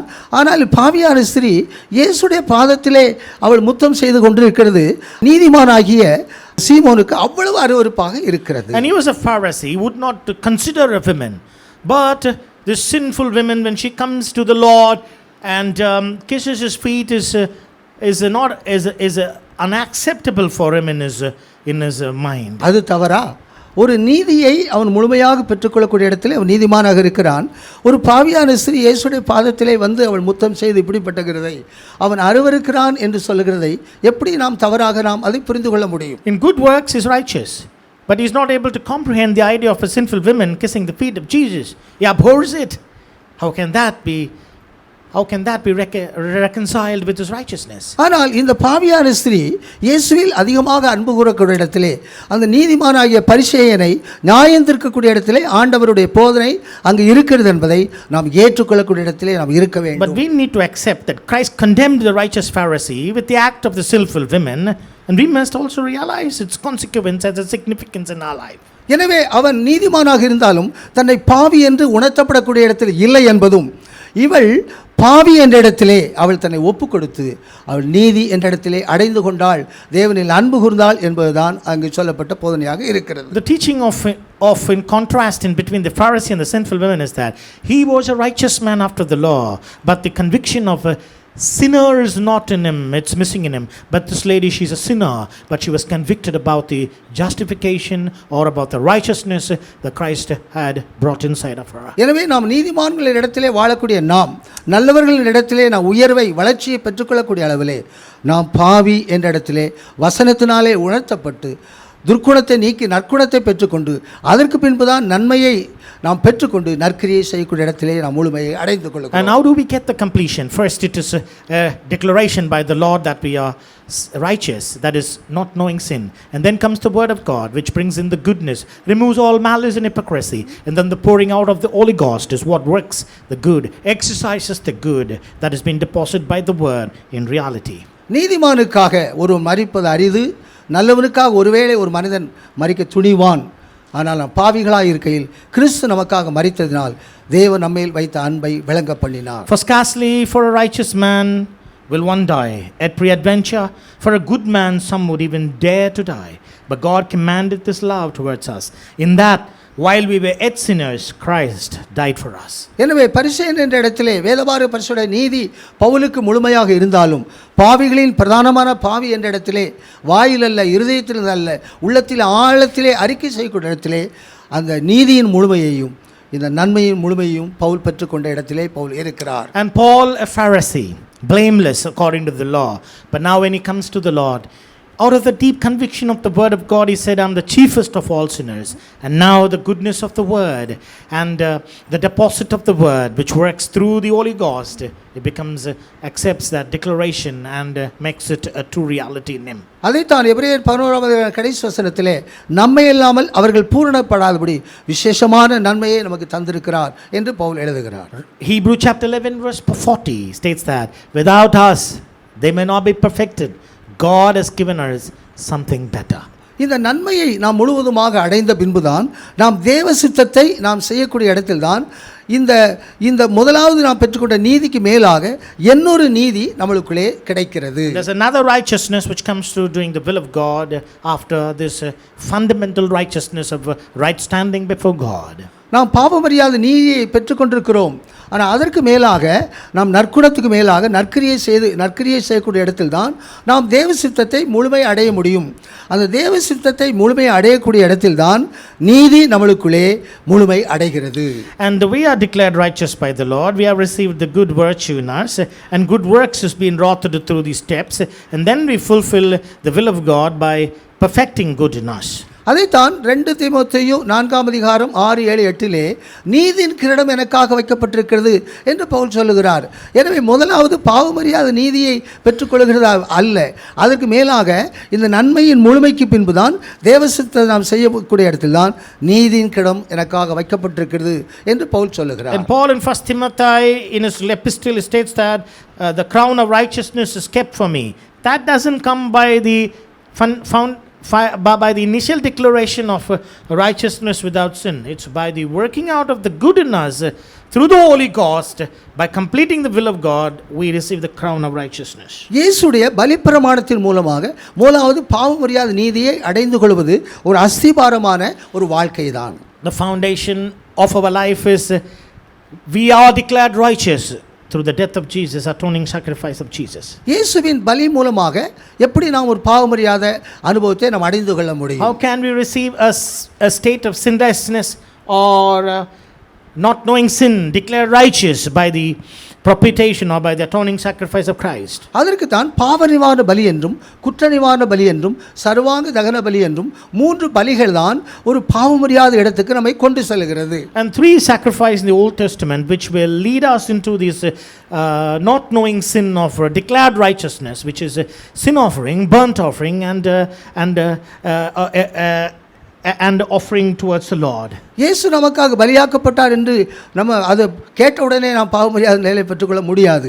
அதற்கென்று ஒரு பிரமாணங்கள் லேவியராகமம் 1 அதிகாரத்திலிருந்து தொடர்ச்சியான அதிகாரங்களே பாவ நிவாரண பலி, குற்ற நிவாரண பலி, சர்வாங்க தகன பலி என்ற 3 பலிகள் வரிசைப்படுத்தப்பட்டிருக்கிறது. In Leviticus chapter 1, the sacrificial order has been listed one after the other, as burnt offering, as sin offering, and as trespass offering, and all these things leads us into the fullness of not knowing sin and declared righteous in the Lord. ஒரு பாவ நிவாரண பலி எப்படி செலுத்தப்படுகிறது என்ற பிரமாணங்கள் இருக்கிறது. அந்த பிரமாணங்களுக்கு ஏற்ற விளக்கங்கள் புதிய ஏற்பாட்டிலே இருக்கிறது. ஆகவே பாவ நிவாரண பலியின் பிரமாணத்தில் உள்ள அந்த உண்மைக்கு ஒப்பு கொடுக்கக்கூடிய இடத்திலே நாம் பாவம் செய்யாத இடத்திலே நாம் இருக்கிறோம். And there are rules and regulations as and how to offer a sin offering. And that inference of the New Testament significance must be applied in our lives in the New Testament, so that will enable us in the atoning sacrifice of Jesus a life of not knowing sin in us. அதற்கு பின்பு குற்ற நிவாரண பலி என்ற 2வது பலி இருக்கிறது. அந்த குற்ற நிவாரண பலியின் பிரமாணத்தின் மூலமாக நாம் வாழும்போது பாவம் இல்லாத இடத்திலே நாம் இருக்கிறோம். And number 2 is the trespass offering. When we apply the significance of its detail in our life in the New Testament concept, then we can be set apart from sin. மூன்றாவதாக சர்வாங்க தகனபலி என்ற இடத்திலே அந்த பலி பிரமாணத்தை ஒப்பு கொடுக்கும் போதுதான் பாவம் அறியாத இடத்திலே நாம் இருக்கிறோம். And number 3, the burnt offering. When we submit ourselves as a sacrifice, then we become not knowing sin as per the righteous declaration of the Lord. அதைத்தான் ரோமர் 12 அதிகாரம் 2 வசனத்திலே உங்கள் சரீரங்களை ஜீவபலியாக ஒப்பு கொடுக்க வேண்டும் என்று உங்களை வேண்டிக் கொள்கிறேன், இதுவே ஒரு புத்தியுள்ள ஆராதனை. இப்படி நீங்கள் சரீரங்களை ஒப்பு கொடுக்கும்போது உங்கள் மனம் புதிதாக்கப்பட்டு சர்வம் மறுரூபமாக்கப்படும், பாவம் அறியாத ஒரு மனதை நீங்கள் பெற்றுக்கொள்ள முடியும் என்று பவுல் அதை எழுதுகிறார். Which is why in Romans chapter 12 verse 1 he says, I beseech ye therefore brethren, by the mercies of God, that he present your body as a living sacrifice, holy and acceptable to the Lord. எனவே பாவம் அறியாத நிலை என்பது ஒரு தேவநீதி என்றாலும் அது அஸ்திபாரம் தான். அதற்கு மேலாக நன்மை என்ப 2 அனுபவத்து வசனத்தின் மூலமாக உள்ள நற்குணமும் பரிசுத்தாவி மூலமாக நற்கிரியைக்கு பின்புதான் நீங்கள் தேவ சித்தத்தை முழுமையாக செய்யக்கூடிய இடத்திலே நீதியின் கிரீடம் உங்களுக்காக வைக்கப்படும். The foundation of the righteous declaration in our life, and then comes the building up of the word of God and the Holy Ghost, and after that is doing the will of God, which will bring us the crown of righteousness as a reward, which Paul says the righteous judge will confer it on me one day. எனவே நீங்கள் ஒவ்வொரு நாளும் வேத வசனத்தின் மூலமாக எச்சரிக்கப்பட்டு துர்க்குணத்தை நீக்கி நற்குணத்தை உங்களுக்குள்ளே சிருஷ்டித்துக் கொள்ள வேண்டும். And therefore each and every day we have to be convicted by the word of God and get rid of wickedness and malice and bring in goodness of the Lord in us. யோவான் 16 அதிகாரம் 8-9 வசனத்தின் பிரகாரம் பரிசுத்த ஆவியானவர் உங்களை உணர்த்தக்கூடிய இடத்திலே தேவனுடைய சித்தத்தை செய்து அந்த நீதியின் முழுமையை அடைந்து கொள்ள முடியும். According to John's Gospel chapter 16 verse 8-9 onwards, the Holy Spirit must come and convict you each and every day that you might receive the fullness of His will and be ready for His rewards. 19 தாவீது வசனத்தினால் எச்சரிக்கப்படுகிறேன் என்று சொல்கிறான். யாக்கோபு 1 அதிகாரம் 22-23 வசனத்தினாலே நாம் நம்மை உய்த்து ஆராய்ந்து எச்சரிக்கப்பட வேண்டும் என்று யாக்கோபும் இங்கு எழுதுகிறதை நாம் காணலாம். And David wrote in Psalm 19 that he's been warned by the word of God. James in his epistle chapter 1 he says that he's been convicted or brought to realization through the seeing of the word of God like a mirror, and he is able to correct himself. இதிலே நாம் நற்குணத்தை நாம் சிருஷ்டித்துக் கொண்டு நற்கிரியைகளை செய்யக்கூடிய இடத்திலே ஆவியானமை உணர்த்தக்கூடிய இடத்திலே தேவ சித்தத்தை முழுமையாக நாம் பெற்றுக்கொள்கிற இடத்திலே நீதியின் முழுமையை நாம் அடைந்து கொள்கிறோம். Good virtue, good works, and then the completion of the will of God through the Holy Ghost in us, and we perfect all these things as the workmanship of good works in Christ Jesus. அதைத்தான் மத்தேயு 13 அதிகாரம் 43 வசனத்திலே நீதிமான்கள் பிதாவின் ராஜ்யத்திலே சூரியனைப் போல பிரகாசிப்பார்கள். Which is why in Matthew's Gospel chapter 13 last verse states that righteous in the kingdom of the Father shall be like the sun in its zenith. எபிரேயர் 1:9 அவர் நீதியை விரும்பி அக்கிரமத்தை வெறுத்தபடியார். இயேசுவானவர் நீதியை எப்படி விரும்ப தேவ சித்தத்தை செய்யக்கூடிய இடத்திலே விரும்பி அக்கிரமத்தை வெறுத்த இடத்திலே அவருக்கு ஆனந்த தைலத்தின் அபிஷேகம் கொடுக்கப்படுகிறது. Hebrew chapter 1 verse 9, because he loved righteousness and hated iniquity, he was given oil of gladness more than his brethren. தேவ சித்தத்தை விரும்பக்கூடிய இடத்திலே சொந்த சித்தத்தை வெறுக்கக்கூடிய இடத்திலே ஒரு ஆனந்த தைலத்தின் அபிஷேகம் ஆண்டவருக்கு கொடுக்கப்பட்டது. And Christ was given an oil of gladness. It's because he hated his own will and he had pleasure to do the will of God in him. எனவே நாம் நீதிமான்கள் இடத்தில் இருக்கிறோமா நல்லவர்கள் இடத்தில் இருக்கிறோமா என்பதை இந்த காலையிலே வேத உபதேசம் நமக்கு தெளிவுபடுத்தக்கூடிய இடத்தில் அது இருக்கிறது. And therefore we have to find out, where are we? Are we in the place of declared righteous and enjoying our life there? Or have we grown up to be good in all these forms and systems and structures? யோசேப்பு என்பவர் ஒரு நீதிமானாக தன்னுடைய வாழ்க்கையிலே அந்த நீதியை வெளிப்படுத்தக்கூடிய இடத்திலே அந்த நீதியை விளங்கப்படக்கூடிய இடத்திலே யோசேப்புடைய வாழ்க்கை இருக்கிறது. Old Testament life of Joseph is a proof that he was righteous. He had a righteous standing and life in him. இந்த நீதி என்பது நம்மோடு உள்ள வாழ்க்கை தான் ஒழிய இந்த நீதி மற்றவர்களோடு இணையக்கூடிய வாழ்க்கை அல்ல. Righteous is about our inward purity, our inwardness, and it has nothing to do with our outward relationship with others. நமக்கு ஒரு நீதி இருக்குது என்றால் அந்த நீதி நம்மோடு தான் இருக்க ஒழிய நாம் நீதிமானாக இருக்கிறனால கடவுளுக்கு என்ன பிரயோஜனம் என்று யோபின் புத்தகத்தில் எழுதப்பட்டிருக்கு. The book of Job states that you being righteous, what God gains. எனவே இந்த யோசேப்பு நீதிமானா இருக்கிறதுனால அது அவனுக்கு தான் ஒரு ராஜ மேன்மை கிடைத்த ஒழிய அதனால யாக்கோபுடைய குடும்பத்துக்கு என்ன நன்மை கிடைச்சு ஒரு நன்மையும் கிடைக்கவில்லை. Joseph being a righteous man, he had the royal elevation. And what did the family of Jacob receive out of it is a question. எனவேதான் இந்த யூதா மூலமாகத்தான் இந்த நன்மை அவன்தான் நல்லவன் யோசேப்பு ஒரு நீதிமான் அதனால யாக்கோபு குடும்பத்துக்கு என்ன நன்மை கிடைச்சது ஆனால் யூதா ஒரு நீதிமான் அல்ல ஆனால் அவன் நல்லவன் அதன் மூலமாக யாக்கோபின் குடும்பம் நன்மையை பெற்றுக்கொண்டார்கள். But when we consider Judah, he was a good person. Joseph being a righteous man, Judah being a good person, only through the goodness of Judah the family of Jacob had received protection and provision to them. தான் இந்த யோசேப்பு வாழக்கூடிய இடத்தில் இருந்தால் ஒழிய தன் குடும்பத்தை முழுவதும் வாழக்கூடிய இடத்திலே அந்த சகோதரர்களோடு இடப்பட்ட இடத்திலே அந்த நேரத்தில் இல்லை என்பதுதான் யோசேப்புக்கு பற்றி நாம் சொல்லக்கூடிய தீர்ப்பாக இருக்கிறது. And the verdict of Joseph is that he was a man, individual Joseph. He never bothered about his father's house or about his brethren's welfare. He was all of himself is what that context points to us. ஆனால் இந்த யூதா நல்லவன் என்ற இடத்திலே அநேகரை தன்னோடு சேர்த்துக்கொள்ளக்கூடிய இடத்திலே எல்லா நன்மையும் பெற்றுக்கொள்ளக்கூடிய இடத்திலே அவருடைய வாழ்க்கை புகழப்படக்கூடிய இடத்தில் இருந்தது. But Judah was good. He was praised among the brethren. It's because he was able to gather, unite and make one all of his brothers for the cause of his father. நாம் நீதிமானாக இருந்தால் மற்றவர்களை விட்டு நாம் விலகிக் கொள்ளக்கூடிய இடத்தில் இருப்போம். நான் நல்லவர்களாக இருந்தால் அனைவரையும் இணைத்துக் கொள்ளக்கூடிய இடத்தில் இருப்போம். If you are righteous, then you will be set apart from others But if you are good, then you will unite and try to bring in everybody for the cause of God. யோசேப்புடைய நீதியை குறித்து யாரும் குறை சொல்ல முடியாது. அந்த நீதி அவனுக்குள்ளே ஒரு ராஜரிகத்தை கொண்டு வந்தது. ஆனால் நீதி தன்னோடு தான் எடுக்கொழிய யாக்கோபு குடும்பத்துக்கு என்ன நன்மை? ஆனால் நல்லவன் என்ற இடத்தில் தான் அனைவரையும் இணைக்கக்கூடிய இடத்திலே யூதா இருந்தான். You cannot find fault with the righteousness of Joseph. That individual righteousness in him had brought royal elevation in him. But Judah, being a good person, was able to wrought goodness in the house of Jacob and bring in unity and fellowship and oneness to the cause of God. இன்றைக்கு மக்கள் இந்த நல்லவனாகி யூதாவை ஏற்றுக்கொள்ளாத இடத்திலே இருக்கிறார்கள்.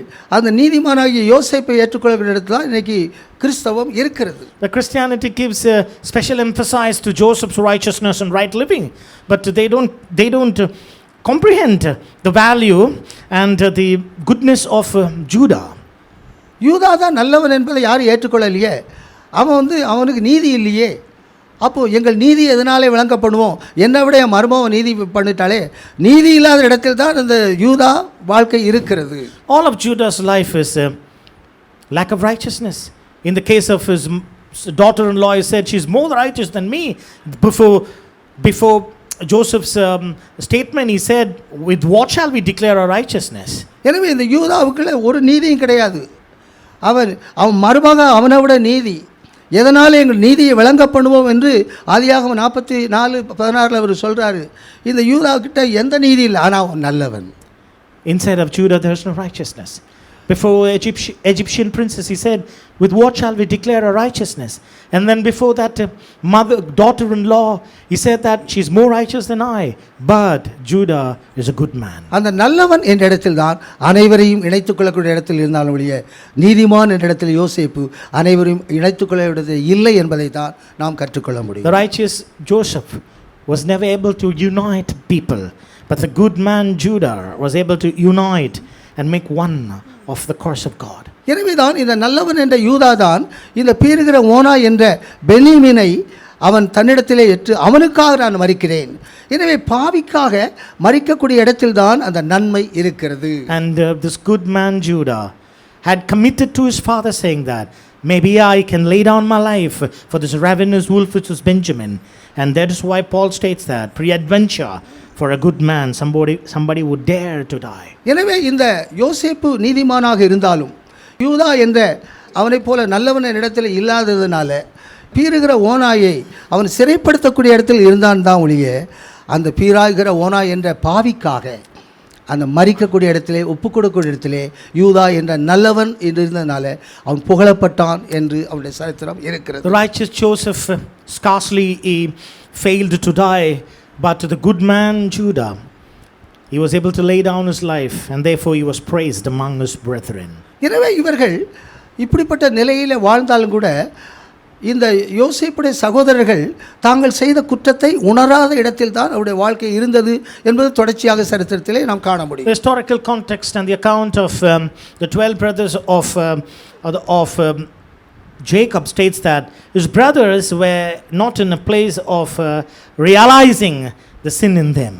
எனவே யோசேப்பு சகோதரர்களுக்கு விரோதமாக அவன் செயல்பட்டாலும் கூட சரித்திரத்தை நீங்கள் பார்க்கும்போது அவருடைய சகோதரர்கள் தான் தப்பு பண்ணினாங்க என்ற இடத்திலும் இவன் தான் பரவாயில்ல என்ற இடத்தில் தான் ஆதியாகமம் 50ஆம் அதிகாரத்திலே அந்த சரித்திரத்தின் முழுமை இருக்கிறது. The finishing point of this history in Genesis 50 states that he accepts that that it is all for good, and he takes the blame on him even though his brothers had committed such a act on him. இந்த யூதாவாகிய நல்லவன் தான் இந்த யோசேப்பை உணரக்கூடிய அளவிலே அவனை உடைக்கக்கூடிய அளவிலே அவன் எல்லாரையும் ஒப்புரவாக்கக்கூடிய இடத்துல யோசேப்பை உடைத்ததுக்கப்புறம் அந்த யோசேப்புக்குள்ளே ஒரு மாற்றம் இருக்கிறதே தான் தொடர்ச்சியாக நாம் காண முடியும். And continually we find this was the good man Judah who broke the heart of Joseph and made him to relent and to reveal his identity to his brothers and brought forth some kind of unity among them. இந்த தகப்பனுடைய மரணத்துக்கு பின்பு ஆதியாகமம் 50ஆம் அதிகாரம் அங்கு 15ஆம் வசனத்திலிருந்து 21ஆம் வசனம் முடிய நீங்கள் வாசித்தால் மிக தெளிவாக அவங்களுடைய அறிக்கை வேதத்தில் எழுதப்பட்டிருக்கு. Genesis chapter 50 from verse 15 onwards, the confession is very plain and evident after the death of their father Jacob, how they were related one with another in terms of words. அந்த வசனத்தை மாத்திரம் வாசிப்போம். ஆதியாகமம் 50ஆம் அதிகாரம் 15ஆம் வசனத்திலிருந்து 17ஆம் வசனம் முடிய நான் வாசிப்போம். Genesis chapter 50 verse 15 down to 17. தங்கள் தகப்பன் மரணமடைந்ததை யோசேப்பின் சகோதரர் கண்டு, ஒருவேளை யோசேப்பு நம்மை பகைத்து நாம் அவனுக்கு செய்த எல்லா பொல்லாப்புக்காகவும் நமக்கு சரிக்கு சரி கட்டுவான் என்று சொல்லி யோசேப்பினிடத்தில் ஆள் அனுப்பி, உம்முடைய சகோதரர் உமக்கு பொல்லாங்கு செய்திருந்தாலும் அது தொடர்ந்து வாசிக்கலாம். அவர்கள் செய்த துரோகத்தையும் பாதகத்தையும் நீர் தயவு செய்து மன்னிக்க வேண்டும் என்று உம்முடைய தகப்பனார் மரணமடையும் முன்னே உமக்கு சொல்லும்படி கட்டளையிட்டார். ஆகையால் உம்முடைய தகப்பனாருடைய தேவனுக்கு ஊழியக்காரராகிய நாங்கள் செய்த துரோகத்தை மன்னிக்க வேண்டும் என்று அவனுக்கு சொல்ல சொன்னார்கள். அடுத்த வசனம். அவர்கள் அதை யோசேப்புக்கு சொன்னபோது அவன் அழுதுட்டான். பின்பு அவனுடைய சகோதரரும் போய் அவனுக்கு முன்பாக தாழ விழுந்து, இதோ நாங்கள் உமக்கு அடிமைகள் என்றார்கள். யோசேப்பு அவர்கள் நோக்கி, பயப்படாதிருங்கள், நான் தேவனா? நீங்கள் எனக்கு தீமை செய்ய நினைத்தீர்கள், தேவனோ இப்பொழுது நடந்து வருகிறபடியே வெகு ஜனங்களை உயிரிடை காக்கும்படிக்கு அதை நன்மையாக முடிய பண்ணினார். அடுத்த வசனம். ஆதலால் பயப்படாதிருங்கள், நான் உங்களையும் உங்கள் குழந்தைகளையும் பராமரிப்பேன் என்று அவர்களுக்கு ஆறுதல் சொல்லி அவர்களுடைய பட்சமாய் பேசினான். இந்த யோசேப்பை இந்த யூதா உடைத்த இடத்திலே யோசேப்புக்குள்ளே ஒரு சரியான ஒரு மாற்றம் வந்த சரித்திரத்தை தான் இங்கு நாம் தெளிவாக வாசிக்க கேட்டோம். Genesis chapter 50 from verse 17 to 21. These changes, the effect that took place in Joseph was because of the breaking of his heart through the words of Judah. இந்த யோசேப்புடைய சகோதரர்கள் யோசேப்புக்கு எவ்வளவு துரோகம் பண்ணினார்கள் என்பதை அவர்களே நேரடியாக உள்ளத்தின் ஆழத்துக்குள்ளிருந்து யோசேப்பிடத்திலே அறிக்கை செய்ததாக நாம் கேட்க முடியவில்லை. And the confession, the deep confession, deep realization of the brethren, the trespasses that they have committed against their own brother Joseph has been noted, and we can understand through this. அப்பா சொன்னார் என்ற வார்த்தையில் தான் சொல்கிறாங்க அவங்க. நான் என்னுடைய கருத்தில் எடுக்கிறேன், ஐயோ இவன் செத்து தொலைந்தான் நினச்சமே, உயிரோடு இருக்கிறானே, நம்ம பஞ்சத்தில் செத்தா கூட பரவாயில்லையே, இப்படி வந்து மாட்டிக்கொண்டோமே என்ற நிலையில் தான் அவருடைய நிலை இருக்கிறது என்பதை என்னுடைய கருத்திலே நான் புரிந்து கொள்ளக்கூடிய இடத்திலே நான் இருக்கிறேன். How I have understood this point is that they might have thought, why not we would have been dead in the famine in our own land rather being caught before him. We thought he was dead, but he's alive. We don't know what revenge is going to take against us, which is why they said to him, our father said that you should forget and forgive. And this is how they related to Joseph.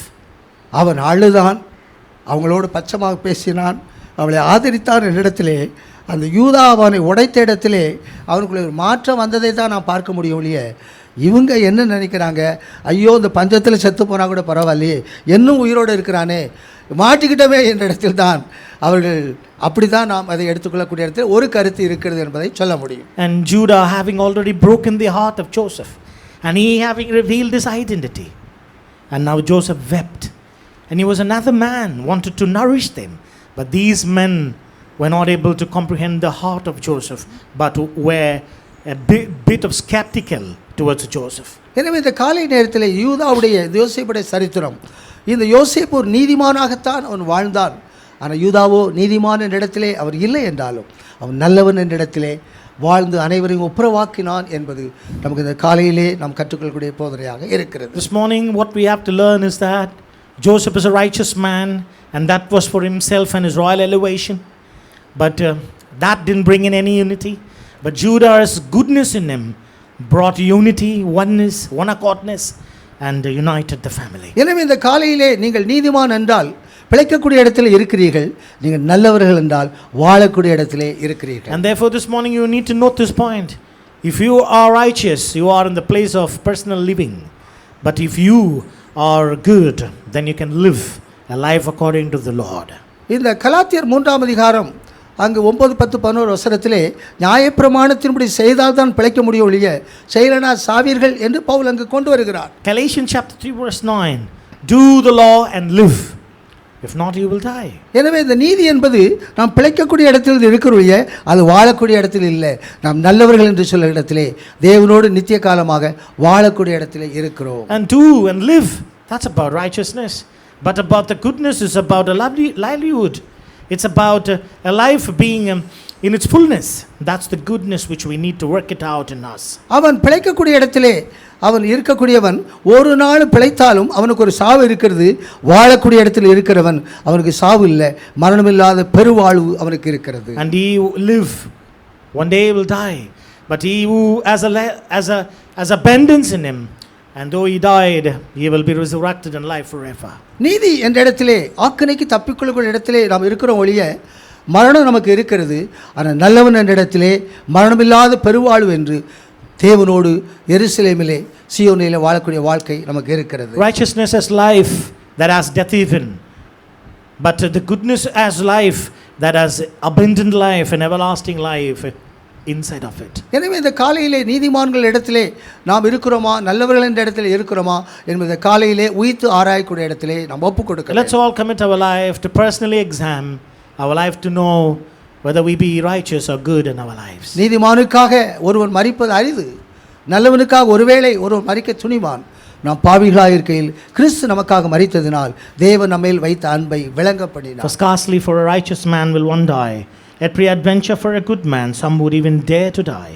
But God commanded his love towards us in that while we were yet sinners, Christ died for us. நாம் பாவி என்ற உணர்வை வசனத்தின் மூலமாக நாம் அடைந்தால்தான் அவருடைய அன்பை நாம் புரிந்து கொள்ள முடியும், அறிந்து கொள்ள முடியும். And know that you are a sinner through the conviction of the word of God, to realize the deep and the greatness of God's love. Pavul பாவிகளின் பிரதானமான பாவி என்று தன் உள்ளத்தின் ஆழத்திலே அவன் அறிக்கை செய்தது மூலமாக தேவ அன்பின் ஆழம், நீளம், அகலம், உயரம் எல்லாவற்றையும் அறிந்து கொள்ளக்கூடிய வல்லவர்கள் என்ற இடத்திலே அவன் மற்றவர்களுக்கு போதனை செய்யக்கூடிய இடத்திலே பவுல் இருந்தார். And Paul was convicted that he was a sinner through the word of God, which is why he was able to know the measures of the heights of God's love, in its height, in its depth, in its length and in its breadth. எனவே நாம் நல்லவர்களின் இடத்திலே அறிவுக்கட்டாத அன்பை அறிந்து கொள்ளக்கூடிய வல்லவர்களாக அவருடைய நிறைவின் பரிபூரணத்தை அடைந்து கொள்ள முடியும். The fullness of his completion and his perfection, knowing all, being able to comprehend with all of the fullness of the love of God. நாம் நல்லவர்கள் என்றால் அனைவரோடும் இணைந்து இருக்கக்கூடிய இடத்திலே சகல பரிசுத்தவான்களோடு அன்பின் ஆழம், நீளம், அகலம், உயரம் எல்லாவற்றையும் நாம் அனுபவிக்கக்கூடிய இடத்திலே நாம் இருப்போம். If you are good, then you will be able to comprehend the depth, the breadth, the length, the height of love with all of the saints in unity. நாம் நீதிமான்கள் இடத்திலே மற்றவர்களை விட்டு நாம் பிரித்து நமக்கு நாமே வாழக்கூடிய அந்த இடத்திலே இல்லாதபடி நல்லவர்கள் இடத்திலே அனைவரோடு நாம் யூதாவை போல இணைந்து இழுத்துக் கொள்ளக்கூடிய இடத்திலே நாம் இருப்போம். Not being just righteous and being set apart and being selfish, but let's be like Judah, exercising the virtue of good and unity and oneness, and working to comprehend the length, breadth and depth and height of God's love in us. கிறிஸ்தவத்திலே நாம் நம்மை தனியாக பிரித்துக் கொள்வது எளிதான வாழ்க்கை. ஆனால் நல்லவரின் இடத்திலே அனைவரோடு நாம் இணைவதும் அனைவரையும் இழுத்துக் கொள்ளக்கூடிய இடத்திலே அது கடினமாக இருந்தாலும் அதுதான் கிறிஸ்தவத்தின் மரணமில்லாத பெரு வாழ்வாக இருக்கிறது. Being righteous and set apart is easy, but being united in good is not that easy, but that's what Christianity is expecting from us to get that fullness in us. அதிலே நாம் கசப்பான வேர் நமக்கு இல்லாதபடி அன்பிலே வேறு ஊன்ற வேண்டும் என்ற போதனையை எபேசியர் 3ஆம் அதிகாரம் 16ஆம் வசனத்திலிருந்து பவுல் தொடர்ச்சியாக அவர் எழுதுகிறதை நாம் காணலாம். To the Ephesians chapter 3 verse 16 onwards, Paul states that in that love there should be no bitterness. யாக்கோபு தான் அந்த குணசாலி என்ற இடத்திலே ஏசாக்குள்ளே இருக்கிற கசப்பான வேரை எடுக்கக்கூடிய இடத்திலே யாக்கோபுக்குள்ளே அந்த அன்பின் வல்லமை இருந்தது என்பதை நாம் புரியலாம். And Jacob being the man of love, wherein Esau there was roots of bitterness, but he was able to pull that roots of bitterness by his love manifest towards him. யாக்கோபுடைய குணசீலம் ஏசாக்குள்ளே இருக்க கசப்பான வேரை எடுக்கக்கூடிய அளவில் அவனுக்கு வெகுமதிகளை கொடுத்து அதை சரிப்படுத்தினான் என்பது ஆதியாகமம் 32-33 சரித்திரமாக இருக்கிறது. Chapter 32, chapter 33, he worked hard for reconciliation and peace towards his brother Esau, who had bitter roots in him. By his goodness he was able to give gifts unto him and try to fix the issue of their misunderstanding and their malice and brought forth unity. உன்னை அழிக்கக்கூடிய, உன்னை கொல்லக்கூடிய அந்த கசப்பான வேருள்ள ஏசாவுக்கு நீ நல்ல காரியங்களை செய்து அவனுக்கு சாப்பாடு கொடுத்து எல்லாவற்றையும் கொடுத்து அவனோடு சரிப்படுத்தி கொள்ளக்கூடிய இடத்திலே உனக்கு குணசீலன் யாக்கோவை போல இருக்க வேண்டும். Like Judah, like Jacob, we need the goodness, we need the character in us. Esau wanted to destroy and kill Jacob, but Jacob had brought provisions of food, nourishments, and presented him as a gift, and made reconciliation and peace with him, and brought forth unity among them. எனவே கசப்பான வேரை நீக்கி ஒப்புரவாக்கப்படக்கூடிய இடத்திலே யாக்கோபு ஒரு குணசாலி என்ற இடத்திலே அவருடைய வாழ்க்கை இருந்ததை நாம் கற்றுக்கொள்ளலாம். Jacob was able to pull out the root of bitterness, work out the virtue of goodness, and that goodness was a character in him. Saul ராஜாக்குள்ளே வசனத்தின் உணர்த்தலோ ஆவியானுடைய உணர்த்தலோ இல்லாத இடத்தில்தான், அந்த உணர்வு இல்லாத இடத்திலே அவர் ஒரு நீதிமான், அவரில் எந்த வாழ்க்கையில் குற்றம் சொல்லப்படவில்லை, ஆனால் அவர் நல்லவர் என்ற இடத்திலே சவுல் இல்லாமல் போய்விட்டார். Taking the example of King Saul, he was a righteous man, but the goodness was lacking in him. The Holy Ghost or the Word of God did not convict him, which is why he was led astray. சவுலுக்கு நீதிக்கு அப்பாற்பட்ட, நீதிக்கு விரோதமான எந்த காரியமும் சவுலுக்குள்ள இல்லை. அவர் நீதிமான் தான். சாமுவேல் வரைக்கும் அவர் காத்திருக்கவில்லை, சாமுவேல் சொல்றது கீழ்ப்படியவில்லை என்ற இடத்தில் தான் சவுலை குற்றம் சாட்ட முடியும் ஒழிய சவுலை வேற என்ன குற்றம் சாட்ட முடியும்? ஒரு குற்றம் சாட்ட முடியாது. சவுல் ஒரு நீதிமானாக இருந்தாலும் அவன் நல்லவன் என்ற இடத்திலே இல்லாதபடி அவன் தீயவன் என்ற இடத்தில் தான் அவருடைய வாழ்க்கை முடிந்தது என்று நாம் காண முடியும். Saul personally, in him he was a righteous man. The one flaw we can find in him is that he was hasteful before the arrival of prophet Samuel. Otherwise, in and of himself he was a righteous man, but later there was no good in him, which is the reason why he was led astray and lost his everything in him. ஆனால் தீயவன் என்ற இடத்திலே சவுல் இருந்தாலும் தாவீது நல்லவன் என்ற இடத்திலே அவனை மேற்கொள்ளக்கூடிய இடத்திலே தாவீது இருந்தான். The study of contrast in between Saul and David is that David proved to be good while Saul remained evil against him.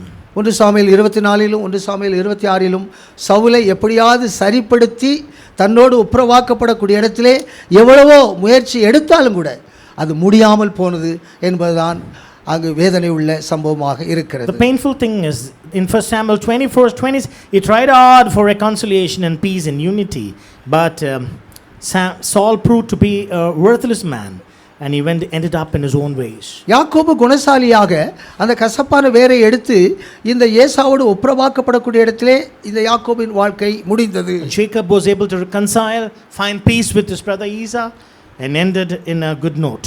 ஆனால் இந்த தாவீது எவ்வளவோ பிரயாசப்பட்டு இந்த சவுலை தன்னோடு கூட ஒப்புரவாக்கி சரிப்படுத்திக் கொள்ளலாம் என்ற முயற்சி எவ்வளவு எடுத்தாலும் அது தோல்வியாகவே முடிந்தது என்பதை நாம் காண முடியும். But the good efforts of David ended up in failure.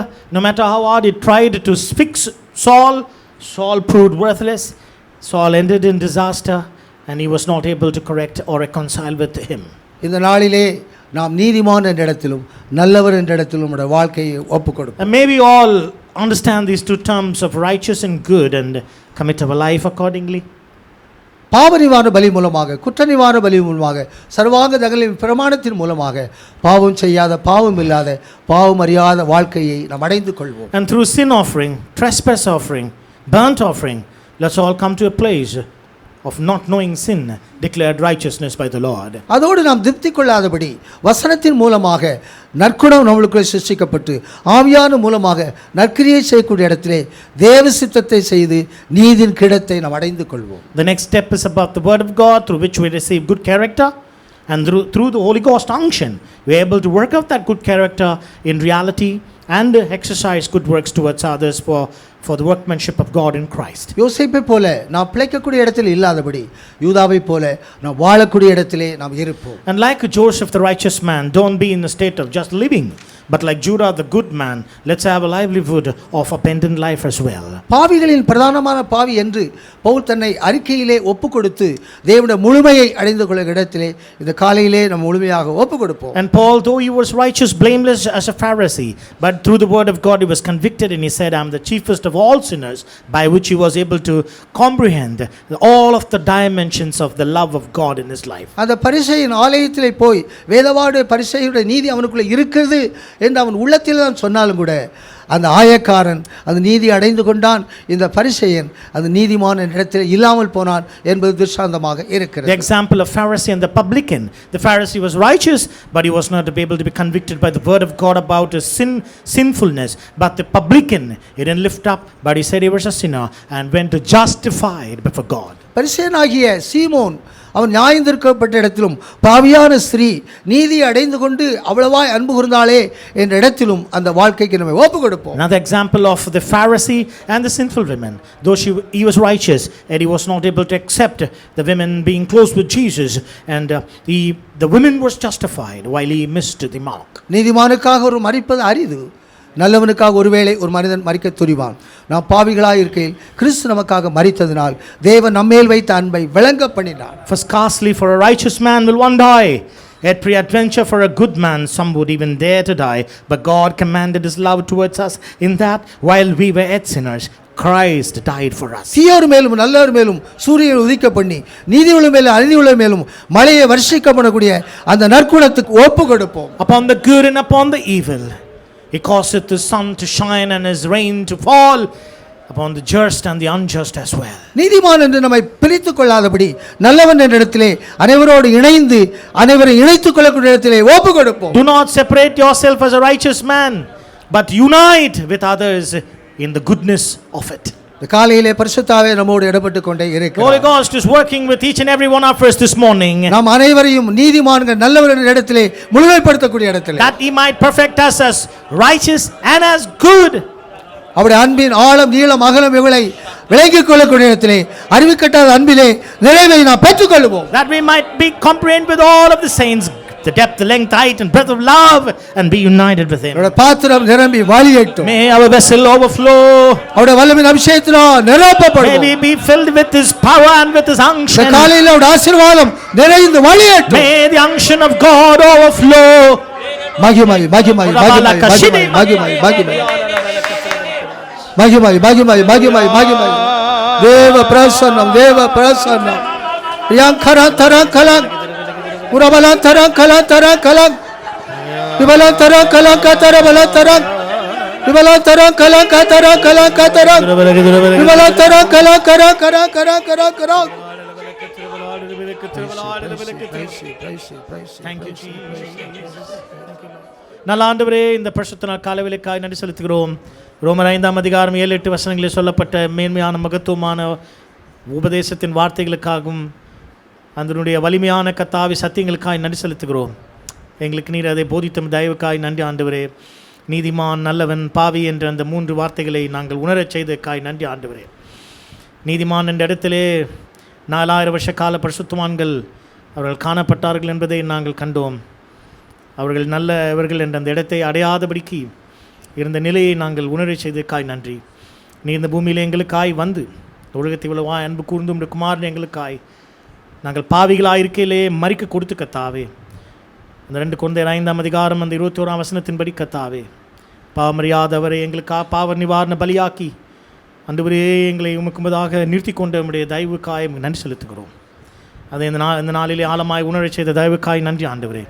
அதை மேலும் ஆண்டவரே, பாவ நிவாரண பலி, குற்ற நிவாரண பலி, சர்வாங்க தகன பலியினால் முற்றிலுமாய் எங்களை நாங்கள் அதனுடைய உபதேசத்தின் தன்மையின் வார்த்தையினால் எங்களை கத்தாவே உணர்ந்து கொண்டு கத்தாவே வாழ்ந்து பாவமறியாத நிலையை நாங்கள் பெற்றுக்கொள்ள கிருபை தருவீராக. நல்லவன் என்ற இடத்திலே கத்தாவே உம்முடைய வேதவசனம் எங்களை நற்குணத்தை உருவாக்குற தயவுக்காய் நன்றி. துர்குணத்தை எங்களை விட்டு நீக்கி போடும் ஆண்டவரே. மாய்மாலத்தையும் பொல்லாப்பையும் நீக்கி போட்டு உம்முடைய வசனத்தினாலே நற்குணத்தை எங்களுக்குள்ளாய் உருவாக்கி கத்தாவே நற்கிரியை செய்வதற்கு உம்முடைய பரிசுத்தான அபிஷேகத்தை நிறைவே தந்து ஆனால் எங்களுக்குள்ளே அந்த கிரியை நீர் முழுமைப்படுத்தும்படிக்காய் நாங்கள் வேண்டுகிறோம். நியாயப்பிரமாணத்தின்படி நீதிமானாக இருந்த அப்போஸ்தலனாகிய பவுல் வேதவசனத்தினால் உணர்த்தப்பட்டு குத்தப்பட்டு பாவிகளே பிரதான பாவி என்று கத்தானை அறிக்கை செய்து பரிசுத்தவான்களுடைய அன்பின் நீளமாலம் உயரம் அகலம் என்று அறிவிக்கட்டாத அந்த அன்பின் மேன்மையை பெற்றுக்கொண்டது போல நாங்கள் ஒரு ஆண்டவரே இந்த வேதவசனத்தினால் ஆதாமின் ஜென்ம சுவாபத்தின் பாவம் என்கிற அந்த அன்பத்தை ஒவ்வொரு நாளும் உணர்ந்தவர்களாக நாங்களே மருவமாக்கி கத்தம் வசனத்தினாலே நாங்கள் உணர்த்தப்பட்டு ஒரு நாளும் தன் பிள்ளைகளை உணர்பவன் யார், உடைய வசனத்தினாலே அடியான் எச்சரிக்கப்படுகிறான் என்று தாவீது சொன்ன அந்த அறிக்கையோடு கொடுத்தா கத்தாவே யாக்கோபத்தின் நிறுவக்காரன் வசனத்தினால் நாங்கள் உணர்வுடன் எங்களை திருத்திக் கொள்கிற இடத்திலே நாங்கள் ஒவ்வொரு நாள் காணப்பட்டு கத்தாவே இந்த வசனம் எங்களே பலன் செய்மிடிக்காய் ஆலமா எங்களே உணர்வை தந்து கத்தாவே எங்களை சீர்திருத்தும்படிக்கா சிறப்படுத்தும்படிக்கா எங்களை தாழ்த்தி ஒப்புக்கொடுக்கிறோம். அந்த கத்தா பரிசேய நாயக்காரனுடைய மாதிரியிலே அந்த ஆயக்காரன் நீதிமானாய் வீட்டுக்கு சென்ற இடத்திலே கத்தா உணர்த்தப்பட்டது போல உணர்த்தப்படும். பாவியாகிய ஸ்திரீ தேவனால் நீதிமானாக்கப்பட்டு உணர்த்தப்படும். ஆண்டவரே, எங்கள் சுயநீதியிலே நாங்கள் நின்று விடாதபடிக்கு, யோசேப்பை போல எங்கள் வேறுபடுத்தி கொள்ளாதபடிக்கு, யூதா கத்தாவே அவன் எதனால் நீதி விளங்க பண்ணுவோம், என்னிலும் அவள் நீதி உள்ளவள் என்று தன்னை தலை தாழ்த்து எடுத்துனே கத்தாவே, யோசேப்பை நொறுங்க செய்து கத்தாவே, பின்னாக்கல்லே யோசேப்பு அதை உணர்ந்து அழுது கத்தாவே அவர்களை போஷிக்க சென்ற இடத்திலே இவைகளெல்லாம் எங்களுக்கு கத்தா உணர்வையும் அறிவையும் தெளிவையும் பக்தியும் ஜீவியத்தையும் எங்களுக்குள்ளாய் கொடுக்க செய்யும். ஆண்டவரே, இவைகளை வாழ செய்வீராக, நிறைவை காண செய்வீராக. நீ வரும்போது கத்தாவே சத்தியம் எங்களிலே கத்தாவே முழுமையடைந்து நீதி உள்ள நியாயாதிபதியிடத்திலிருந்து நீதியின் கிடத்தை பெற்றுக்கொள்ள எங்களை ஆயுதமாக்கி கொண்டு எங்களை முழுமைப்படுத்தி கொண்டிருக்க தயவு காயமை ஸ்தோத்திரிக்கிறோம். இந்த நீதியுள்ள கிடத்தை பெற்றுக்கொள்வோம் என்ற நிச்சயத்தோடு ஓடுகிற ஒரு வாழ்க்கைக்காய் நன்றி ஆண்டவரே. அதிலே இவ்வளவு பெரிய உணர்வுகளை கொடுத்தமைக்காய் நன்றி. தொடர்ந்து நடத்தும் இயேசு கிறிஸ்து அன்பளித்து வேண்டுகிறோம் நல்ல பிதாவே. ஆமென். நம்முடைய கர்த்தராகிய இயேசு கிறிஸ்துவின் கிருபை, பிதாவாகிய தேவனுடைய அன்பும் பரிசுத்த ஆவியானவருடைய ஐக்கியமும் சிநேகமும் நம்மளோடும் சகல பரிசுத்தவான்களோடும் கர்த்தருடைய வருகை பரியந்தம் எப்போதுக்கும் கூட இருப்பதாக. ஆமென்.